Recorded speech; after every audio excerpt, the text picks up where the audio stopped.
இது 2 நாளைக்கு முன்னாடி எடுத்த விலாக் வீடியோங்க. பெரிய ஆளு மாரி வீடியோவே எடுத்தாச்சு. ஆனா எடிட் பண்ணி போடுறதுக்கு முடியல. அப்படின்னா எடிட் பண்ண பெரிய அளவுல தெரியாது ஒண்ணு. அப்புறம் டைம் கிடைக்கல. அதனால 2 நாள் கழிச்சு போடுறது மாரி ஆயிடுச்சு. என் பையன் வந்து அந்த அன்னைக்கு மழையினால லீவ்ல இருந்தான். ஆனா அன்னைக்கு மழையே பெய்யலங்க. கீழ 2 காலேஜ் பிள்ளைங்க இருக்கிறாங்க. அவங்க வீட்லயே போய் ஆடுறதும், விளையாடுறதும், அங்கேயே சாப்பிட்றதுங்க. ஏன்னா நல்லா கொஞ்சுறாளுக 2 பேரும் போட்டு. அதனால அங்கேயே இருக்கிறான்.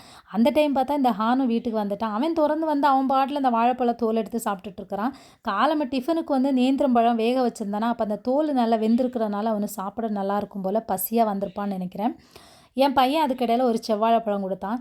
இவன் குட்டி குழந்தையா இருக்கும்போதே வீட்டுக்கு வந்து வந்து பழகிட்டான். நிறைய பேர் கேட்குறீங்க சேட்டை பண்ண மாட்டானா பண்ண மாட்டானான்னு. எங்கள் வீட்டில் அவன் இது வரைக்கும் பண்ணது இல்லைங்க. அவனை விட என் பையன் தாங்க சேட்டை. பாத்ரூமில் உள்ள சோப்பெல்லாம் எடுத்து வச்சுருக்கிறான் விளையாடுறதுக்கு. இங்கே ஒரு சந்தை கடையே வச்சுருக்கிறான். ஆனால் என் பையன் என்ன பண்ணுறானோ இல்லையோங்க, அந்த குருவிங்களுக்கு அரிசி தண்ணி கரெக்டாக வச்சுருவாங்க. தண்ணி வந்து ஏற்கனவே ஒரு டப்பாவில் இருந்துச்சு. நான் மறுபடியும் வைப்பேன்னு எதில் தண்ணி வச்சுருக்கிறான் பாருங்கள். இந்த டப்பாவில் எப்படிடா குருவி தண்ணி குடிக்கும்னா, எகிரி குதித்து வந்து உக்காந்து குடிக்குமா, குடிச்சிட்டு சாப்பிட்டுட்டு போகும்னு கதை சொல்கிறான்.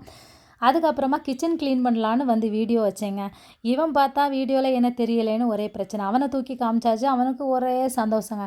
இந்த கேமராவை பார்த்தாலே அவன் ஒரு ஆட்டம் போடுவான் பாருங்கள். அவனை பாருங்கள் என்ன பண்ணுறான்னு. அதுக்கப்புறம் நானும் க்ளீன் பண்ணுறேன்னு வந்தான். அவன் கொலின் வச்சு க்ளீன் பண்ணுறானா. இந்த 2 நாளாக அந்த வாஷிங் மிஷினவே தொடச்சி தண்ணியாக ஒழுக்கி கிடக்குங்க கீழே. இதில் எங்கள் கிச்சனை பாருங்கள், போர்க்களம் மாதிரி இருக்குது. டெய்லி காலமே இப்படி தாங்க இருக்கும் எங்கள் கிச்சனை மட்டும் க்ளீன் பண்ணுறதுக்கு அவ்வளோ டைம் ஆயிரும். சரி, ஒரு கப்பு சுடு தண்ணியை குடிச்சிட்டு நம்ம ஆரம்பிக்கலான்னு சொல்லிட்டு ஆரம்பிச்சாச்சுங்க. இந்த காலமாக பாப்பாவுக்கு வச்ச டிஃபனுக்கு வச்ச முறுக்கு அதையும் எடுத்து வச்சாச்சு. அதுக்கப்புறம் வந்து கொஞ்சம் முளை கட்டின பயிரும் கேரட்டும் வந்து பாப்பாவுக்கு கொடுத்து விட்டேன். அப்போ இவனுக்கும் கொடுக்கணும்னு எடுத்தாச்சு. காலமே சாக்லேட் கேட்டு சண்டை போட்டுட்டு இருந்தான். அது தரமாட்டேன், இதை சாப்பிட்டா தான் தருவேன்னா கோவத்திலே இருந்தான். எப்படியோ சமாளித்து அவனுக்கு கொடுத்தாச்சுங்க. அவனுக்கு வந்து ப்ராப்பர்ட்டி துடைக்கிற 2 ப்ராப்பர்ட்டியும் பக்கத்துலேயே வச்சுருக்கிறான். அந்த இடையில பார்த்தா வெயில் அடிச்சிட்டுங்க. வெயிலை பார்த்தா அவ்வளோதாங்க. பெரிய ஒரு என்னமே ஒன்றை பார்த்தது மாதிரி. திடீர்னு என் முகத்தை வெயிலில் பார்த்தா வெள்ளேன்னு இருக்குதுங்க. என்னன்னா அந்த பளிச்சுன்னு வெயில் அடித்ததுக்கு அதுக்கும் முகம் வெள்ளை ஆகிட்டு, நானும் என்னடா நம்ம கலர் ஆகிட்டோமான்னு நினச்சேங்க. அதுக்கப்புறம் கிச்சனில் தண்ணியை குடிச்சிட்டு அடுத்து ஒரு டம்ளர் பாலை வச்சாச்சுங்க. அதையும் குடிக்க ஆரம்பிச்சிட்டேன்.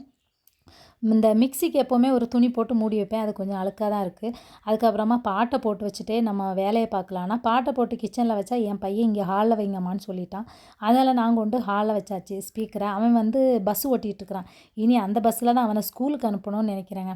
அதுக்கப்புறம் எங்களுக்கு ஹாலில் வந்து செல்ஃபு டேபிள்ஸ் மாதிரி எதுவுமே இல்லையா. இப்போ தான் அந்த குருவி கூண்டு ஒன்று மேலே இருக்குது. அங்கே எதுவுமே வைக்கக்கூடாதுன்னு சொல்லியிருக்கேன். அதனால் எல்லாம் கொண்டு கிச்சன்லேயே வைக்கிறதுங்க. ஒரு மருந்தாக இருக்கட்டும், ஒரு கிளிப்பாக இருக்கட்டும், என்னன்னாலும் கிச்சன்லேயே கொண்டு வைக்கிறது. க்ளீன் பண்ண ரொம்ப கஷ்டமாக இருக்குது.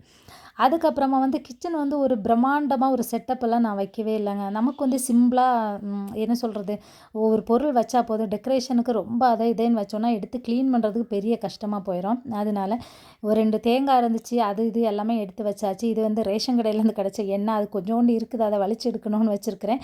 அதுக்கப்புறமா வந்து அடுப்பு கழுவி எடுத்தாச்சு. ஏன்னா இனி தான் சாம்பார் வைக்கணும். அதனால சாம்பார் வைக்க ஆரம்பிச்சாச்சுங்க. இது வந்து பருப்பு கழுகி வச்சுட்டு அதுக்கப்புறம் பூண்டும் தக்காளியும் அப்புறம் மஞ்சத்தூளும் போட்டு வேக வச்சு எடுத்துருவேன். என்னடா சின்ன வெங்காயம் போடலேன்னு பார்க்காதீங்க. அது வந்து கடைசியில் தாளித்து எடுத்துருவேன். ஏன்னா சின்ன வெங்காயம் முழுசாக கிடந்துச்சுன்னா எங்கள் வீட்டில் யாருமே சாப்பிட்றதில்ல. நான் மட்டும் தான் சாப்பிடணும், மற்ற எல்லோரும் எடுத்து வச்சுருவாங்க.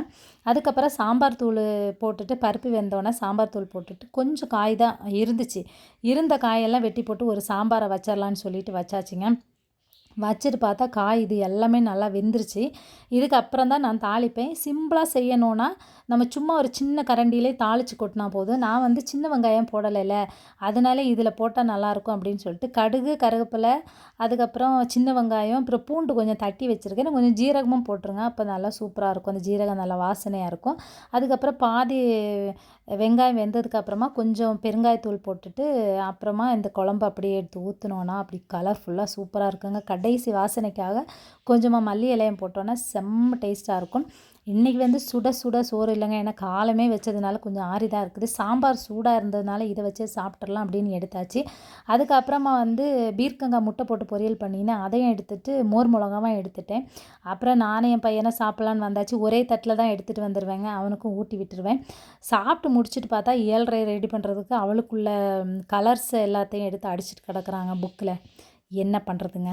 அவ்வளோதாங்க. வீடியோ பிடிச்சிருந்தா லைக் பண்ணுங்க.